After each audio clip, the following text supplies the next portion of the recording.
e saiu a notícia que o mundo não acreditou. Ei, finalmente saiu o vídeo. Gente, desculpa, o TDAH me fez postergar muito esse vídeo, porque eu não sabia organizar as ideias, era um problema. Então, vamos lá. Sou Marlon Abreu, sou farmacêutico e eu vou tirar uma dúvida farmacológica. A primeira dúvida que eu recebi foi essa. Do porquê que os genéricos afinal são mais baratos do que os medicamentos de marca. E para chegar até lá, porquê do preço, vou passar por algumas explicações primeiro, né? Do porquê que existem os genéricos, né? De onde foi que eles surgiram, onde foi, do porquê que eles apareceram, qual a relação que eles têm com os medicamentos de marca, né? Que a gente diz, na verdade, existem os medicamentos genéricos, similares e de referência, né? São essas três principais classes. E do porquê, afinal, eles são mais baratos. Geralmente, eles são mais baratos do que os medicamentos de marca. O negócio começa lá em 1999, com a Lei 9787, de 10 de fevereiro, no governo do FHC. E por que os genéricos surgiram, gente? Bom, eles surgiram para aumentar a acessibilidade da população aos medicamentos. Porque naquela época, os medicamentos de marca, eles estavam com um preço muito elevado. E dificultava demais o tratamento, né, da população quando eles estavam em alguma patologia. E isso era muito complicado, porque era devido aos altos valores, a população não tinha como ter um acesso fácil aos medicamentos para poder se tratar.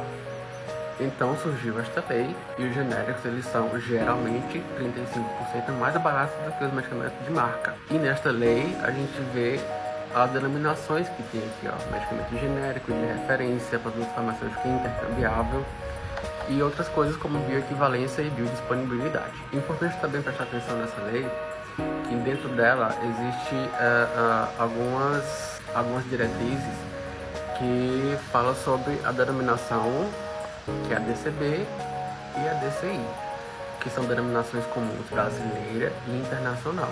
Que essa denominação é o nome, a grosso modo, é o nome do princípio ativo daquele medicamento. Sartana, captopril, propanolol, fluoxetina, sertralina, tudo que é daquela molécula farmacologicamente ativa, né? E dentro dessa lei, de acordo com a DCB e a DCI, algumas diretrizes elas informam que dentro do SUS o que deve ser prescrito são os medicamentos de acordo com a DCB ou DCI, que seja prescrito genérico para a população, tanto para poder ter uma maior acessibilidade dentro do próprio SUS, né, em questão de aquisição, como se a população quiser comprar na farmácia comercial. E qual é a relação dos genéricos com os medicamentos de marca? Gente, eles passam pelos mesmos testes que os medicamentos de referência, né? Você já deve ter escutado isso na farmácia, algum atendente já falou isso para você. Mas que testes são esses, né? Que a gente tem equivalência farmacêutica, biodisponibilidade relativa, que forma a intercambiabilidade, né? Tem aqui a equivalência farmacêutica. Equivalência farmacêutica são os testes feitos in vitro, feitos em laboratório, naquele vidrinho, né? Onde eles analisam se realmente aquele medicamento tem a quantidade igual ao medicamento de referência, né? Se você tem 20 mg de propanolol, no genérico tem que ter, que é igual ao medicamento de referência. Quanto aquele medicamento se dissocia, ele se desfaz quando ele entra em contato com o suco gástrico, quanto tempo isso ocorre. Isso é equivalência farmacêutica, testes feitos in vitro. E tem também a biodisponibilidade relativa, que é o quanto desse medicamento está disponível na sua corrente sanguínea, está disponível no seu corpo, né? Como é que ele vai ser absorvido, como é que ele vai ser administrado, como é que ele vai ser absorvido, como é que ele vai ser metabolizado, como é que ele vai ser excretado. Tudo isso consta da biodisponibilidade, né? Então você tem uma equivalência farmacêutica, testes feitos in vitro e biodisponibilidade relativa iguais ao medicamento de referência, você tem uma intercambiabilidade. Você pode dizer que aquele medicamento é igual ao de referência, né? e que ele tem uma equivalência terapêutica igual ao medicamento de referência. Então ele é seguro, ele é eficaz, então não tem problema de você comprar um medicamento genérico, né? Você pode dizer isso pro seu avô, que fala, porque genérico é mais barato, o médico diz que não presta, não funciona pra mim, isso aí já entra em outros assuntos, né? E antes de dizer por que o genérico, em geral, geralmente é mais barato do que o medicamento de referência, a gente tem que entender do porquê que o medicamento de referência é mais caro. O medicamento de referência, ele tem uma patente, ou seja, só aquele produto, só aquele laboratório, ele tem 20 anos de mercado, só ele produzindo e vendendo aquela substância, né? Então isso é uma patente, ele está protegido, né? Para ele ter essa patente, ele passa por uma análise do INPI, que é o Instituto Nacional de Produtos Industriais,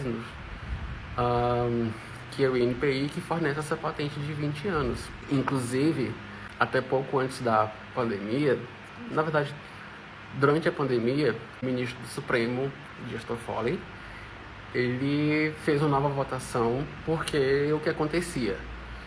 Esse processo de análise do INPI, às vezes, meio que estendia esse processo de patente, né? Porque pelo tempo de análise, acabava que o laboratório ele tinha não 20, mas 25 ou 30 anos de patente, né? Então, o Toffoli, que foi o relator do processo, ele viu que isso era uma inconstitucionalidade e que era para a população ter o maior acesso aos medicamentos, né? Então, houve uma votação para que isso não acontecesse mais. Então tá, por que afinal os medicamentos genéricos eles são mais baratos do que os medicamentos de referência? Geralmente, os medicamentos genéricos eles são 35% mais baratos do que os medicamentos de marca. Por quê? Custo. Por exemplo, se o medicamento de referência ele é inovador, ele descobriu aquela molécula, ele investiu numa pesquisa, ele passou anos investindo em pesquisa, com profissionais, com testes. Então tudo isso custeia o preço do medicamento de referência. Já o medicamento genérico não, ele não passa por todo esse processo.